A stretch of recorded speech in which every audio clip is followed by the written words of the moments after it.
如果有人同你講，普通人喺5到10年之內就可以實現財務自由、徹底退休，你會唔會覺得係喺呃鬼食豆腐？但呢個唔係天方夜譚，因為今日我哋要精讀嘅呢本經典書《The Millionaire Fast Lane》，中文名《百萬富翁快車道》，佢嘅作者 MJ 德馬科就係咁樣做到。德馬科以前都同多數人一樣做住底層工作，信努力就可以致富，但現實會打醒每一個理想主義者。直到佢發現呢個與眾不同嘅財富秘密，滾雪球式嘅複利其實係最大嘅謊言。追求你嘅熱情好可能係個陷阱，朝九晚五嘅本質就係出賣你嘅生命。德馬科就係靠住呢啲離經叛道嘅思想，喺30幾歲就實現咗徹底嘅財富自由。所以呢個決定唔係一個輕鬆消遣嘅視頻，佢要你集中精神，甚至要準備好做筆記。跟住嚟，我哋就嚟將《百萬富翁快車道》呢本書嘅精髓，盡力毫無保留咁呈現出嚟。如果你已經厭咗嗰啲陳詞濫調，想知富人圈子入面到底流傳住啲點樣嘅財富秘密，咁就開始我哋今日嘅思想重塑之旅啦。要開始呢場思想重塑之旅，我哋首先要做嘅就係睇清楚自己到底企喺咩位置。呢就好似你要去一個寶藏島，但手入面拎住一張錯誤嘅地圖，咁你開住再好嘅船，再點樣努力划槳，都只會離寶藏越嚟越遠。作者德馬科話我哋知，我哋每一個人喺追求人生財富嘅過程中，都好似企喺一個好大嘅三岔路口，你腳下踩住邊條路，就決定咗你最終可以睇到啲點樣嘅風景。而家等我哋一齊將呢3條路嘅真實面貌睇得清清楚楚。第一條路係人行道，呢條路其實係通往貧窮嘅單行道，行喺呢條路上嘅人係典型嘅活喺當下嘅信徒。佢哋嘅世界入面只有今日嘅快樂，冇聽日嘅計劃。佢哋嘅財富公式係咩？係財富等於收入加債務，工資一到手即刻就變成咗新款手機、名牌衫、一場話走就走嘅旅行，或者係喺夜店裏嘅一瓶瓶黑桃 A。當收入唔夠資產慾望嘅時候，信用卡同各種貸款就變成咗佢哋嘅額外收入。你可能會覺得呢就係月光族咯，但作者提醒我哋，人行道唔分貧富。一個中產都嘔，因為冇節制咁消費而負債累累，係行喺人行道上。同樣一個年薪千萬嘅體育明星，或者一個剛攞到天價片酬嘅演員，如果佢賺得多，花得更快，今日買別墅，聽日開派對，一旦佢嘅高收入嚟源中斷，佢嘅財富幻覺就會即刻好似泡沫咁破滅，瞬間宣告破產。呢種缺乏財務自律，將金錢當玩具嘅心態，無論收入幾高，本質上都係喺人行道上裸奔，終點得一個就係貧窮。當然我哋大多數人都係有責任心嘅乖仔乖女，我哋行嘅都係第二條，亦都係社會官方唯一推薦嘅康莊大道、財富慢車道。呢條路整得又堅又直，路牌清晰，交通規則明確，佢嘅行車指南我哋細個聽到大，甚至可以倒背如流。好好返學，取得好成績，畢業後揾份好工，然後勤儉持家，生活自理，攞出工資嘅10%去儲蓄、去理財，用優惠券，唔好飲貴嘅拿鐵咖啡。跟住喺未來嘅某一日，當你65歲嘅時候，你就可以過上安穩嘅退休生活，傾落好似萬無一失。但正正就係我哋開頭講嘅，呢正係最大嘅謊言。點解列第一係一？佢嘅終點係對你最大嘅嘲諷。作者叫佢做輪椅上嘅財富。你諗下，你用咗你一生中最寶貴嘅能跑能跳能捱夜嘅40年，犧牲咗所有嘅夢想同激情，玩咗啲咩？換咗喺你七老八十，可能連硬啲嘅飯都着唔動嘅時候，銀行卡入面多咗嘅嗰啲數字，你終於有錢啦，但你嘅人生都快過完啦。呢筆買賣真係抵咩？第二，呢趟旅程本身就係一場極度唔平等嘅生命交易。作者計咗筆數，你每星期嘅路況係5日，俾工作死死咁綁住，淨係可以換嚟週末2日嘅自由。你用5日嘅唔自由去換2日嘅自由，呢係一筆回報率為負60%嘅血虧買賣。我哋竟然心甘情願咁做咗半輩子。你以為你係喺為週末嘅快樂買單，實際上你係喺為週1到週5嘅痛苦支付贖金。細路第一次識行路，第一次喊爸爸媽媽，好可能就發生喺你被困喺辦公室嘅某個星期二下午，而你錯過咗呢一切。第三，亦都係最要命嘅，喺呢條路上，你根本唔係司機。你以為你係開車，其實你只係一個乘客，方向盤握喺你嘅老闆、你嘅公司同整個經濟環境嘅手入面。呢條看似安全嘅慢車道，其實充滿咗你根本無法控制嘅巨大風險。作者喺書入面列舉咗佢嘅幾大奪命風險，好似健康風險，你賭自己可以健康咁活到退休；工作風險，你賭自己一世唔俾裁員，公司唔倒閉；房屋風險，你賭你嘅屋企永遠係最優質嘅資產；仲有經濟風險，你賭你個可憐嘅8%年化收益嗎？唔會俾一次突如其來嘅股災俾清零。喺咁多希望同賭博之上，你嘅財務計劃其實脆弱得不堪一擊。所以慢車道嘅終點唔係真正嘅富裕，而係平庸。佢可以保證你生存，但冇辦法保證你活得精彩。咁有冇第三條路？梗係有啦。呢係一條地圖上冇標注嘅隱藏捷徑，佢叫做財富快車道。選擇呢條路嘅人係完全唔同嘅物種，佢哋唔甘心只做一個司機或者乘客，佢哋係造車嘅人。佢哋嘅人生目標唔係辛辛苦苦咁開車去揾錢，而係廢寢忘食咁去打造一部可以自動駕駛嘅超級跑車。呢個自動駕駛系統就係你嘅生意，你嘅事業。前期你可能要花上幾年時間不眠不休咁喺車庫入面敲敲打打，研發組裝。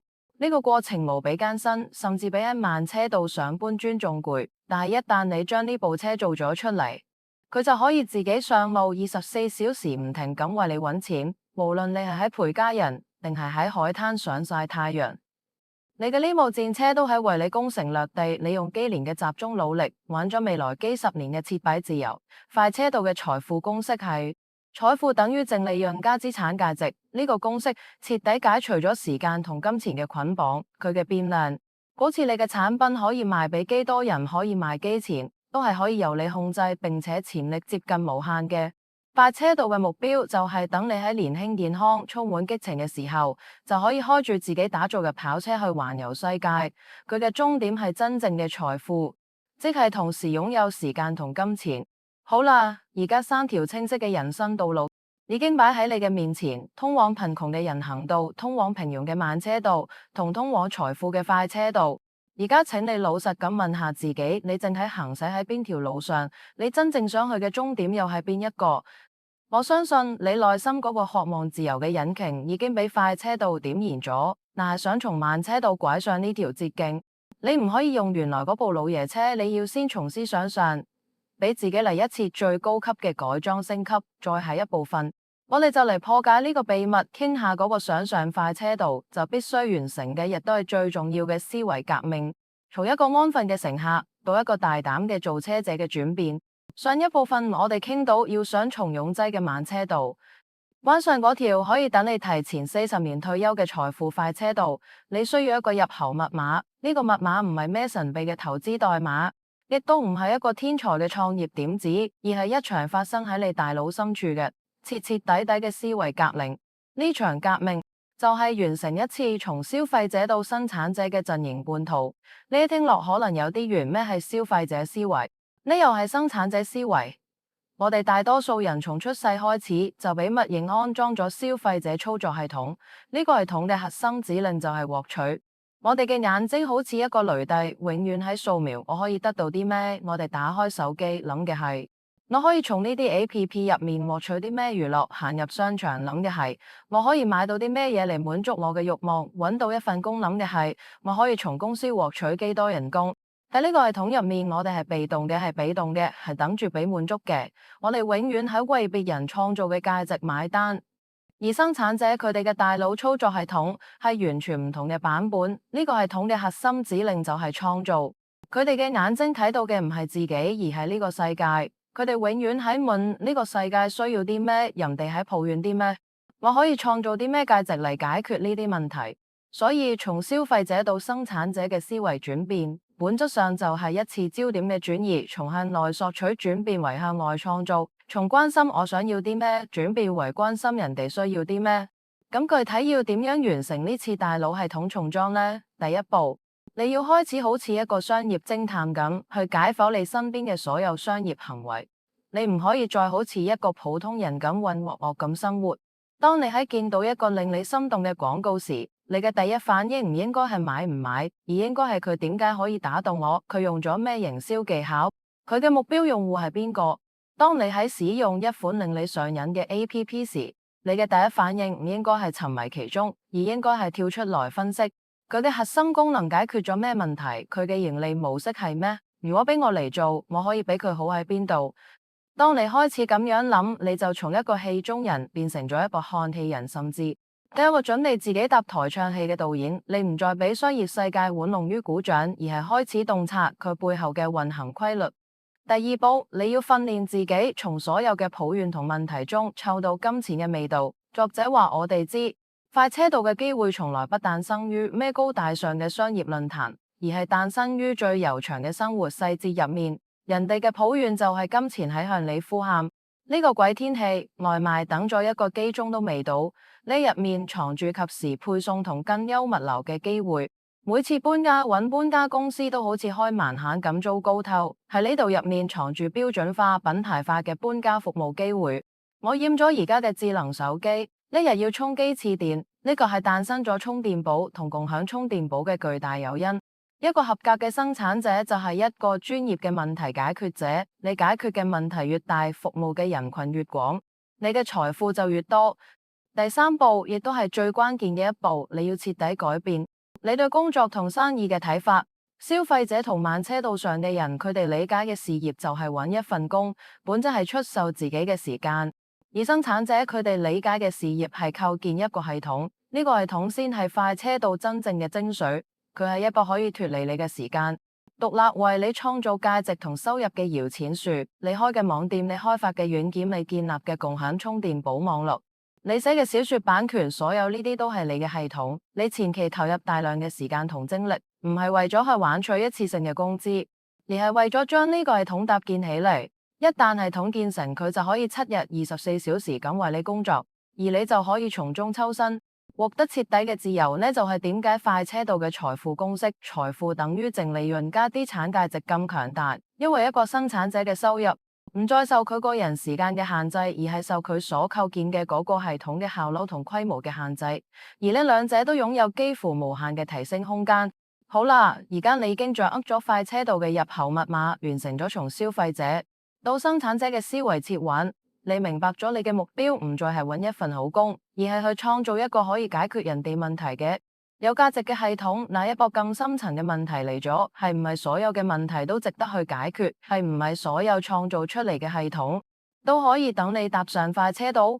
同樣係解決問題，點解有啲生意只可以等你小富即安，而另一些卻可以創造億萬財富？呢背後其實遵循住一個支配所有財富流動嘅終極定律。在下一部分，我哋就將一齊揭開呢條定律嘅神秘面紗。上一部分我哋完成咗最關鍵嘅思維轉變，從一個被動嘅消費者切換到咗一個主動嘅生產者，亦都明白咗要想踏上快車道，就唔可以再去諗住我該買啲咩，而係要開始思考我可以創造啲咩。咁一個價值100萬嘅問題嚟咗，我到底該創造啲咩呢？並唔係隨便做一部車就可以喺財富嘅賽道上狂奔，並唔係隨便解決一個問題就可以賺到幾百萬，梗係唔係啦。喺我哋深入探討具體方法之前，必須先了解一個支配住所有財富流動嘅終極定律。你可能聽過一啲神神叨叨嘅說法，好似吸引力法則話你知，只要西日坐喺屋企觀賞，諗住自己變有錢，宇宙就會俾你送錢嚟。作者德馬科對呢啲說法嗤之以鼻，佢認為呢不過係新瓶裝舊酒，係兜售俾嗰啲懶動手嘅人嘅精神鴉片。佢打咗個比方，你唔可能靠諗住一個蛋糕就將蛋糕烤出嚟。財富從來唔係靠諗出嚟嘅，佢要揭示嘅係一個更真實亦都更殘酷嘅宇宙法則，一個100%由數學驅動，而唔係靠你啲意念驅動嘅法則。呢就係快車道嘅精髓。所有白手起家嘅富豪，無論佢哋自己有冇意識到，都遵循住呢條定律，佢就係影響力定律。呢條定律嘅內容簡單到得一句話：你喺一個實體中，無論係通過規模定係等級，影響嘅人越多，你獲取嘅財富就越多。講得更直白啲，就係影響100萬人，就可以賺到100萬美元。你銀行賬戶入面嘅餘額，其實就係一面鏡子，佢照出嚟嘅就係你為呢個世界創造咗幾大嘅價值，解決咗幾多人嘅問題。如果你今日嘅工作只可以影響到你嘅老闆同2-3個同事，咁你嘅收入也就只可以停留在嗰個水平。咁到底要點樣影響100萬人呢？影響力定律為我哋指出咗兩條清晰嘅可以量化嘅路徑。你哋都啱好對應咗我哋之前提到嘅快車道財富公式入面嘅兩個核心變量。第一條路徑叫做規模，規模就係用一個相對較小嘅價值去影響可能嘅人群。呢對應咗我哋財富公式入面銷售數量呢個變量。舉個例，你開發咗一款手機應用，功能好簡單，就係美化照片，定價6蚊。呢個 APP 本身對於單個用戶嘅生活影響唔算特別大，屬於小等級。但係如果有100萬人下載咗你嘅應用，咁你瞬間就賺咗600萬。你通過巨大嘅規模實現咗財富嘅爆炸式增長。再比如一個網紅主播賣一支利潤只得10蚊嘅口紅，如果佢可以賣俾10萬個人，咁佢嘅收入就係100萬。你發表一個搞笑短視頻，有幾千萬人觀看，你通過廣告獲得嘅收益都係規模嘅體現。你唔需要提供驚天動地嘅價值，但你需要一個可以觸遞到海量人群嘅渠道同系統。第二條路徑叫做等級，等級啱好相反，佢係用一個極高嘅價值去影響少數嘅人群。呢對應咗我哋財富公式入面單位利潤呢個變量。作者喺書中明確指出，高價值等於高價格，等於高等級。比如話，你係一名頂級嘅建築設計師，你花咗1年時間設計並建造咗一棟價值5000萬嘅超級豪宅，最後成功賣俾咗一位富豪。你只服務咗一個客戶，但因為你提供嘅價值等級極高，所以你同樣可以賺取巨額嘅財富。再比如，你開咗一間高端嘅私人醫院，專門為少數頂級客戶提供每年費用高達100萬嘅健康管理服務。你可能只需要服務幾十個客戶，就可以成為千萬富翁。或者你係一位頂尖嘅併購律師，幫咗一間公司完成咗一筆幾十億嘅收購案，你嘅律師費可能就高達幾百萬。呢都係等級嘅力量。所以你睇財富嘅邏輯其實好公平，一唔係你就諗辦法服務足夠多嘅人，一唔係你就諗辦法為少數人提供足夠高嘅價值。如果你可以將規模同等級結合起嚟，好似蘋果公司咁嘅賣出咗幾十億部手機，巨大嘅規模，每一部手機又可以提供極高嘅價值，巨大嘅等級，咁你創造嘅就唔係百萬財富，一係萬億財富。呢條影響力定律係絕對嘅，佢括用於所有富人，無論佢哋走嘅係快車道定係慢車道。比如一個職業籃球明星，佢走嘅係慢車道，靠出賣自己嘅時間打球，但佢點解可以攞到幾億嘅合同？因為佢通過比賽為幾百萬甚至上千萬嘅球迷提供咗娛樂價值。佢喺用巨大嘅規模影響世界。一個頂級外科醫生，佢一世服務嘅病人數量可能唔多，但佢拯救嘅係人嘅生命，呢係最高嘅等級，所以佢都可以獲得百萬財富。甚至一個體育明星嘅經紀人，佢自己唔打球，但佢服務於嗰個可以影響百萬人嘅明星，佢都間接接觸到咗影響力，所以佢都可以變得富有。好啦，而家你已經掌握咗財富世界最底層嘅物理定律——影響力定律。你嘅任務變得好清晰啦。作為一個生產者，你嘅目標就係要去創造一個可以服務百萬人嘅規模化系統，或者去打造一個可以提供超高價值嘅等級化系統。咁問題又嚟咗，我點知我腦入面呢個點子到底有冇潛力服務百萬人？我點可以確保我淨係打造嘅呢個生意能夠符合影響力定律嘅要求，而唔係由一個只可以喺小池塘入面波騰嘅小打小鬧呢？當然唔係憑感覺。作者話我哋知，一個生意從佢誕生嘅第一日起，佢哋基因入面有冇帶有快車道嘅屬性，係可以通過幾條明確鐵一般嘅規則嚟驗證嘅。在下一部分，我哋就將深入學習呢套快車道嘅系統設計圖，為你揭示嗰至關重要嘅5大戒律，手把手教你點樣打造一部真正屬於自己嘅印鈔機。另一條戒律亦都係最重要嘅一條，叫做需求戒律。作者喺書中話，90%嘅新業務會喺5年內失敗。你知點解？唔係因為創始人唔夠努力，亦都唔係因為運氣唔好，根本原因就得一條，佢哋違背咗需求戒律。呢條戒律嘅內容好簡單，你嘅生意必須建立喺滿足社會真實需求嘅基礎上，而唔係你自己嘅個人愛好同埋一廂情願上。我哋太多人創業出發點都係錯嘅，比如你好鍾意健身，於是你話我要開間健身房，你好鍾意做蛋糕，於是你話我要開間蛋糕店，呢種因為我鍾意所以我要做嘅想法，作者稱之為自私嘅動機，係創業嘅第一大殺手。點解？因為呢個世界唔理你鍾意啲咩，消費者只關心呢樣嘢對我有咩好處。佢哋淘銀包係為咗解決佢哋自己嘅問題，你唔係為咗成就你嘅夢想。所以想上快車道，第一件事就係忘掉你自己，唔好再追逐金錢，亦都唔好再追逐你嘅愛好啦。去追逐需求，去揾啲未被解決嘅問題，未被滿足嘅痛點，去聽聽大家都係抱怨啲咩。第二條戒律叫進入戒律，呢條戒律係話進入一個行業嘅門檻越低，呢條路上嘅競爭就越激烈，亦就越難賺到錢。換句話講，如果一個生意你花幾百蚊填個表，10分鐘就可以開工，咁呢條路基本上已經俾到死咗。點解？因為你做得，即係幾百萬人都做得。比如前幾年好火嘅某個電商平台，嗰間店或者做過咩代理，聽落門檻好低吧？結果點樣？幾百萬人逼入去，最後發現大家都喺打價戰，除咗平台本身，邊個都賺唔到大錢。作者將呢種現象稱為大家一起做嘅陷阱。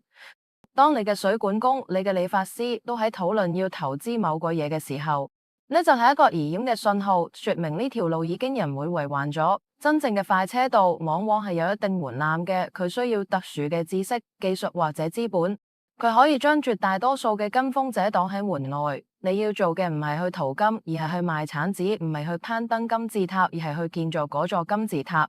第三條戒律叫控制戒律。呢條戒律問你一個問題：喺呢趟財富之旅中，你究竟係司機，定係一個隨時可能被甩落車嘅搭便車嘅人？咩意思呢？就係你必須對你嘅生意擁有絕對嘅控制權。如果你加入咗一個網絡營銷公司，你賣嘅產品、你嘅定價、你嘅營銷規則都由別人話事，咁你就唔係司機，你只係別人財富快車上嘅一個乘客。司機可以隨時修改規則，甚至一腳剎車將整個項目停咗。到嗰個時候，你所有嘅努力都會瞬間清零。作者尖銳咁指出，嗰啲所謂嘅加盟同代理，絕大多數都唔係真正嘅快車道生意，因為你冇控制權。真正嘅快車道玩家係嗰個創立品牌、出售經營權嘅人，係嗰個制定遊戲規則、等受千上萬嘅人嚟幫佢銷售產品嘅人。你要做嗰個食物鏈頂端嘅鯊魚，而唔係池塘入面等住俾食嘅鯉魚。第四條戒律叫規模戒律。呢條戒律話你嘅生意必須具備影響上千上萬甚至百萬人嘅潛力。你嘅生意係喺一個社區嘅小池塘入面釣魚，定係喺全球嘅大海入面捕鯨？如果你喺街角開咗一間三明治店，你一日最多可以賣出幾多個三明治？100個、200個。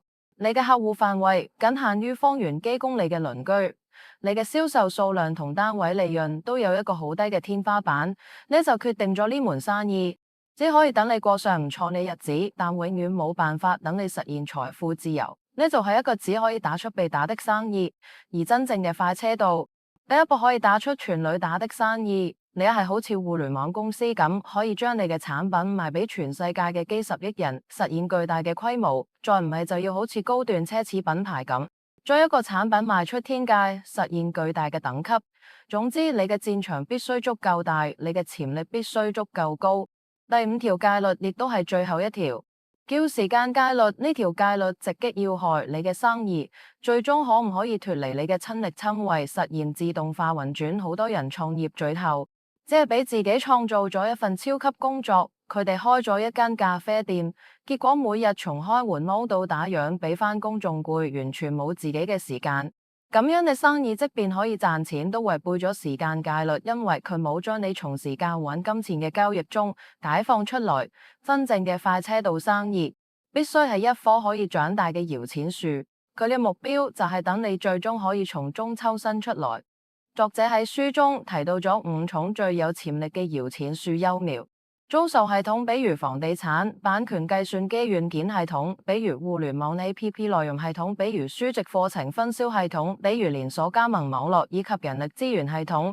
你嘅生意必須係呢5種之一，或者能夠嫁接喺呢5種系統之上，先有可能最終等你實現時間同財富嘅雙重自由。好啦，呢就係快車道嘅5大戒律：需求、進入、控制、規模同時間。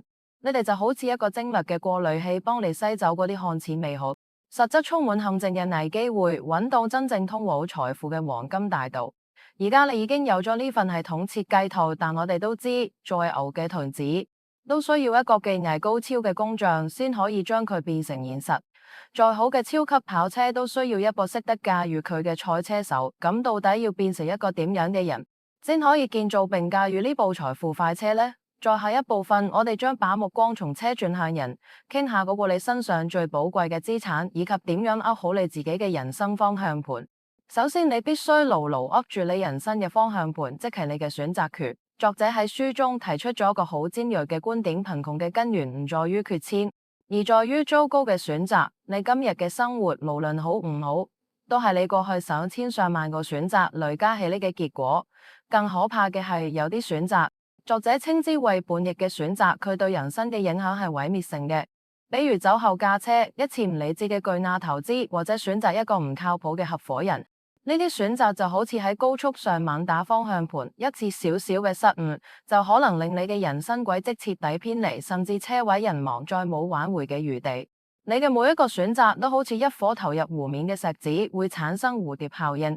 尤其是喺你年輕嘅時候，一個小小嘅決定，比如係選擇逃課去打機，定係選擇去圖書館讀一本跟專業無關嘅書，喺當時睇嚟微不足道，但經過10年、20年嘅發酵，可能會導致你嘅人生走向完全唔同嘅結局。你越年輕，你嘅選擇就越有力量，佢塑造嘅係你人生呢棵大樹最粗壯嘅主幹。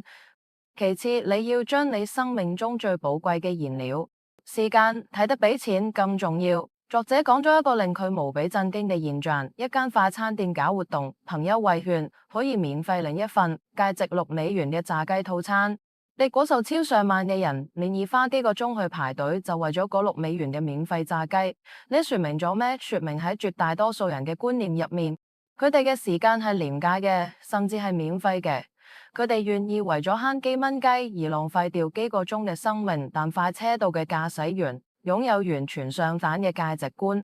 佢哋明白錢係充裕嘅，而時間係極度稀缺嘅。錢冇咗可以再揾，但時間冇咗就真係冇咗。作者將我哋嘅生命比作一個油箱，從出世嘅那一刻起，油就係滿嘅，但之後再冇加油站。你所做嘅每一件事都係喺消耗呢箱有限嘅燃料。佢仲將時間分成咗兩種，一種係可自由支配嘅時間，你可以隨心所欲咁做任何事；另一種係受到約束嘅時間，即係你為咗揾錢而必須付出嘅時間。比如返工通勤慢車道嘅人生，就係不斷咁用受約束嘅時間去換取一點點可憐嘅自由時間；而快車道嘅目標就係通過建立系統，徹底消滅受到約束嘅時間，等你嘅人生100%由你自己支配。而偷襲我哋自由時間嘅罪魁禍首，就係作者所講嘅寄生性債務。你用分期付款買咗一部超出你能力範圍嘅車，呢筆債務就好似一條寄生蟲，佢會牢牢咁吸附喺你身上，強迫你必須去返工，將你寶貴嘅自由時間一點點轉化成必須用來還債嘅受約束嘅時間。所以從而家開始，請好似愛護生命一樣去愛護你嘅時間。例後，你要不斷咁為你嘅財富引擎更換機油，即係持續嘅學習同自我教育。作者用咗一個好嘢嘅比喻，教育就係你財富引擎嘅機油，而污糟嘅機油會令你嘅引擎磨損過熱，最終拋餾喺半路上。好多人以為大學畢業教育就結束咗，作者話錯咗，畢業先係你真正教育嘅開始。但快車道嘅學習同慢車道完全唔同。慢車道嘅人學習係為咗考個證，提升自己嘅學歷，喺好嘅公司入面多攞一點薪水。佢哋係想將自己變成一個更值錢嘅零件。而快車道嘅駕駛員學習只有一個目的，為咗更好咁建造同運營佢嘅財富系統。你唔係要去成為嗰個輪子上嘅螺絲釘，而係要去學習點樣製造整個輪子。作者提倡一個概念叫生活大學，你可以利用一切被浪費掉嘅時間嚟學習，喺返工放工嘅路上聽有聲書，呢個就叫做駕駛大學；喺健身房跑步嘅時候睇行業分析，呢個可以稱為鍛煉大學；喺排隊等嘅時候讀機業書，呢個就係等候大學；甚至喺廁所入面，你都可以學啲新嘢，呢個係洗手間大學。知識係免費嘅，圖書館、互聯網、各種論壇，都係你嘅免費大學，你唯一要做嘅就係關掉嗰啲無聊嘅娛樂節目，將時間投入到對自己嘅打磨上。好啦，而家你明白咗，要踩上快車道，你唔單止需要一張正確嘅設計圖，更需要變成一個配得上呢部超級跑車嘅合格駕駛員。你需要奪回選擇權，好似珍惜生命一樣珍惜時間，並且永不停止學習。當你將自己呢部引擎打磨到最佳狀態，將方向盤牢牢咁握喺手中，油箱都加滿咗最寶貴嘅燃料之後，呢個全新嘅問題出現咗：我嗰張車開向哪條路呢？嗰啲可以等我快速致富嘅康莊大道，到底隱藏喺世界嘅邊個角落呢？在下一部分，我哋就將化身財富獵人，學習點樣喺呢個看似平凡嘅世界入面，揾到那條屬於你嘅金光大道。首先，我哋必須打破一個最大嘅思想鋼印，就係你一直覺得自己需要一個天才般嘅前無古人嘅絕妙點子先可以創業，呢係最大嘅誤區。作者喺書入面明確指出，成功嘅生意極少嚟自全新嘅想法，相反，佢哋都嚟自於具一個現有想法嘅更優執行。你係唔係都經常有咁樣嘅經歷？腦入面冒出一個好點子，然後上網一搜嘆咗口氣，唉，早就有人做咗，然後就將呢個點子掉入垃圾桶。作者話呢個想法至少令你錯過咗幾個月。有人正在做呢個，根本唔係障礙，反而是一個絕佳嘅信號。佢證明咗呢個方向係有市場需求。你嘅任務唔係去另闢蹊徑，而係問自己一個咁重要嘅問題：我可以比佢做嘅更好嗎？我哋可以嚟睇幾個例子。喺谷歌出現之前，世界上已經有雅虎等好多搜索引擎，但谷歌嘅創始人諗嘅係，我哋可以做得比佢哋快好多、準好多。結果谷歌就成為咗而家嘅霸主。喺星巴克出現之前，人類食咖啡已經有幾千年嘅歷史啦。但霍華德舒爾茨諗嘅係，我可以將咖啡店做成一個除咗屋企同辦公室之外嘅第三空間，提供一種全新嘅體驗。結果星巴克重新定義咗咖啡。喺麥當勞出現之前，美國人食漢堡都食咗幾十年啦。但雷克洛克諗嘅唔係發明一種新食物，而係我可以將做漢堡嘅流程標準化，等全世界任何一間店嘅味道都一樣。結果麥當勞成為咗全球餐飲帝國。所以請記住，你唔需要一個全新嘅點子，你只需要揾到一個未被滿足或者未被好好滿足嘅需求，然後用你嘅方法將佢做得比所有人都好。咁呢啲隱藏嘅機會同需求到底喺邊度呢？作者話我哋知機會就藏喺我哋每日脫口而出嘅代碼入面。你只要識得識別呢啲代碼，你就可以聽到人哋聽唔到嘅財富密碼。呢啲代碼通常係咁樣嘅：代碼一，我討厭，比如我討厭每次去某某地方都要排咁長嘅隊。呢句話背後係咩？係人哋對低效流程嘅憎恨。呢度面就藏住優化流程嘅巨大商業機會。代碼二，我唔中意，比如我唔中意依家呢啲手機都生得一個樣，好悶啊。呢句話背後係咩？係人哋對同質化產品嘅厭倦同對個性嘅追求。呢度面就藏住手機學定製個性化主題、差異化配件嘅商業機會。代碼三，呢樣嘢令我好煩惱，比如每次出差想燙一燙襯衫，酒店嘅燙斗都難用到死。呢樣嘢令我好煩惱。呢句話背後係咩？係人哋對現有產品體驗唔佳嘅痛點。呢度面就藏住便攜式高效智能燙設備嘅商業機會。代碼四，我希望有，例如我希望有一個 APP 可以幫我將所有嘅會員卡都集合埋一齊，出街淨係要帶一部手機。你睇到人哋開始講我希望嘅時候，其實佢哋已經將商業計劃書都遞到你手上啦。代碼五，呢樣嘢爛透咗。當你聽到有人抱怨某個產品或者某項服務爛透咗嘅時候，恭喜你，你傾到咗金錢嘅聲音，因為糟糕嘅服務就係最優質嘅創業機會。所有呢啲抱怨不便甚至係痛點，都係市場喺向你招手，話你知希，呢度有問題，快嚟解決。你解決咗，你就有錢揾。你解決問題嘅能力決定咗你揾錢嘅能力。作者仲分享咗佢自己嘅一個親身經歷，佢細個就經常俾口腔潰瘍折磨，每次都要痛成1-2個禮拜。佢當時就諗，我討厭口腔潰瘍，睇機會嘅代碼出現咗，於是佢開始瘋狂咁研究各種資料，發現有2種營養元素結合埋一齊，可能對預防潰瘍有效。佢就買嚟自己試，結果效果出奇咁好，佢差唔多2年都冇再犯過口腔潰瘍。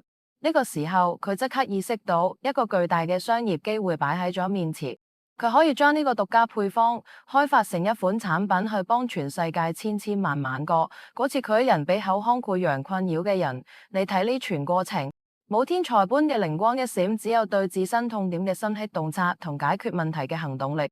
所以而家你知啦，揾到金光大道嘅秘訣，唔係坐喺度冥師傅上一個驚天動地嘅創意，而係行入生活，豎起耳朵去聽人哋嘅抱怨，去感受佢哋嘅不便。每一個未被滿足嘅需求，都係一條等住你開發嘅財富之路。我相信而家呢個時候，你嘅腦入面可能已經開始翻騰起好幾個你一直想吐槽，但從來冇諗過可以變成生意嘅點子。不過喺99%嘅人揾到機會之後，佢哋都會跌入最後一個，亦都係最大嘅一個陷阱入面。呢個陷阱叫做完美計劃。佢哋會諗，我要先做個完美嘅商業計劃書，等所有條件都成熟咗，我先開始。喺我哋嘅最後一部分，我哋就嚟傾下點解作者話你必須燒掉你嘅商業計劃，即刻開始行動，以及點樣先可以邁出嗰從0到1嘅最關鍵一步。咁如果計劃唔重要，咩先重要？作者俾出咗快車道世界入面最核心嘅價值排序，佢用咗一個下國際象棋嘅比喻，點知只係棋盤上嘅一個小兵，而執行先係決定勝負嘅王。我哋太多人都將自己嘅點子睇得太重啦，我有一個價值100萬嘅好點子，就驚俾人偷咗。作者話呢種想法好可笑，喺呢個世界上，點子係最唔值錢嘅嘢。你諗到嘅點子，好可能已經有幾百個人都諗到咗。成功嘅關鍵從來唔在於邊個先諗到，而在於邊個先將佢做咗出嚟。作者甚至俾出咗一個殘酷嘅計算公式，一個絕妙嘅點子。如果執行力係0，咁佢哋總價值就係0。而一個平庸嘅點子，如果配上最頂級嘅執行力，卻可以創造出上億嘅價值。點子只係俾咗你一個潛在嘅速度，好似你覺得呢部車可以開到350公里每小時，但執行先係你真正踩落油門嘅力量，決定咗你可以開機快，可以開機遠。到呢度可能好多人會講，我冇啟動資金啊，冇一份靚嘅商業計劃書，我點樣去拉投資？呢又係一個巨大嘅誤區。作者曾建血咁指出，天使投資人從來唔投商業計劃書，佢哋只投有良好執行記錄嘅人。如果你有一個想法，你期花時間將佢寫成90頁嘅 PPT， 不如動手去做一個最簡陋嘅原型出嚟，去獲取第一批用戶，去攞到第一份真實嘅市場蛋櫃。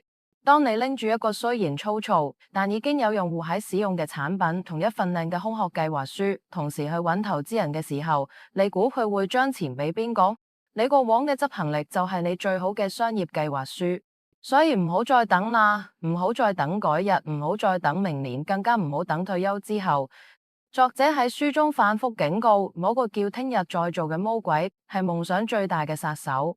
完美嘅時機永遠唔會嚟，等只會令你錯過一個又一個嘅機會，最終令你嘅夢想變成冇悲傷嘅一個遺憾。